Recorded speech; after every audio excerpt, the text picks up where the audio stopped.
On the 11th of March 2011, Japan witnessed the largest earthquake it ever recorded, causing a massive devastation in northeastern Japan.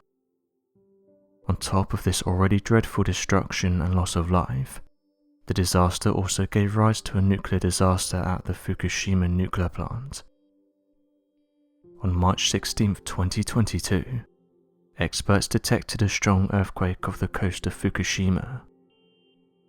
According to those working at the Japanese Meteorological Agency, they said that the earthquake measured 7.4 in magnitude.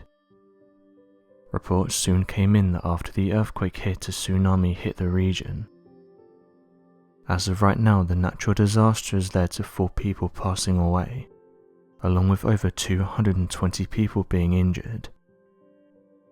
During all of this, drones were capturing footage for local TV stations, and it was during one of these that a viewer noticed something strange hovering above the area. The user who posted the screenshot said they could see 4 bright lights above Fukushima, saying that the object started in a triangular formation and hovered there motionless above the area. One user translated what some of the people were saying, and others detailed that they also saw lights above Fukushima, adding that they didn't stay around for long and held the triangular formation for the majority of time they were on screen. Interestingly, what many have found is that during events where areas have been damaged by natural disasters, many locals have reported seeing strange lights in the sky, almost as if they're observing the events play out. What many have come to realize is that government officials are also aware of this, as it appears that government documents have also made the connection between these lights and events where human lives have been at risk. In recent years, it's come to light that numerous government officials and those who work around nuclear sites have observed these lights close to their sites. In fact, in 2021, officials in Japan announced that a lab was opened close to Fukushima that would study these objects, detailing that the research facility will strive to unravel the enigma of these mysterious lights. As of right now, many in the area think these lights are interested in the activity going on at Fukushima, and that they're keeping an eye on what's going on there.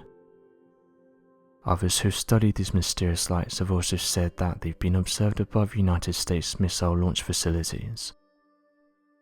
As of right now, researchers in the area are trying to get to the bottom of what these lights are, and what they want.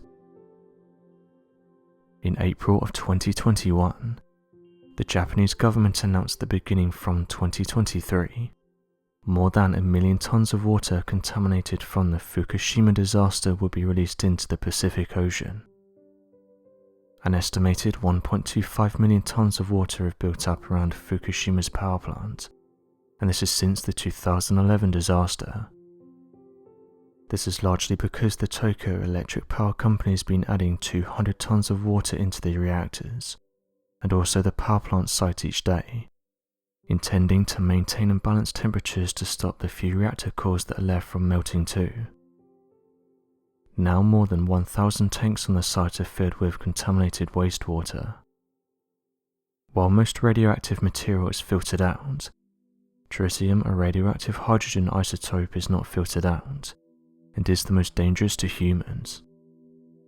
However, 10 years on from the horrors, this cooling water system is meeting some flaws, as the Tokyo Electric Power Company no longer has the space to store the contaminated waste. The solution decided upon as of 2021 is to release the contaminated water gradually, bit by bit over many years, and this is by putting it into the Pacific Ocean. According to a spokesperson from the US State Department, this plan is, quote, in accordance with globally accepted nuclear safety standards, as many nuclear plants all over the world regularly let small volumes of tritium into the ocean. Some people aren't happy with this solution, however. Many have expressed their concerns that the Tokyo Electric Power Company may not be wholly accurate in their judgment of the water safety. These fears are amplified by a study published in August 2020, which found traces of many other radioactive isotopes in the Fukushima wastewater. Many local fishermen have expressed concern about the fishing industry, and some are concerned for the health of the wildlife. The impact of the nuclear accidents is colossal. Of course, the first concerns for most people are regarding any humans, from injuries to illnesses, and unfortunately even fatalities. And while there are many factors to consider, economic, social, and even how the political climate can be altered, perhaps one of the next most important aspects to consider is looking at the damage to the area. So as humans fled the area, the blissfully ignorant wildlife stayed put. Birds, snakes, all sorts of creatures alike, and of course flowers, trees, and even the soil, are all left to be contaminated. Scientists have now begun to ask, as the flora and fauna are left in this radiation zone, can they help us find out about how the environment has been impacted in the long term? The use of animals to monitor such a dangerous climate may seem cruel and unjust, but the truth is we use animals as bioindicators all the time. A bioindicator simply meaning a living thing whose health can give us these ever so valuable insights. Frogs, for example, have permeable skin, and are largely unable to detoxify, and are therefore monitored as a bioindicator for environmental pollution. Now, these scientists are not planning on sending animals blindly into these nuclear zones and hoping for the best. Much more ethically, they've chosen to study animals that are already within Fukushima, specifically rat snakes. Hannah Gurk, the lead author of the study, explained that snakes were a good choice of bioindicators due to their limited movement and their overall tendency to confine themselves to one local area. Other animals, for example birds, move around too much, hindering the experiment. Overall, we can only hope for a sustainable, long-term, safe solution to this problem. So what do you make of these interesting photographs?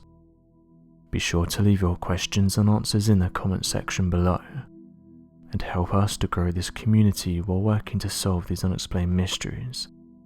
Thank you for watching, and don't forget to subscribe for more videos.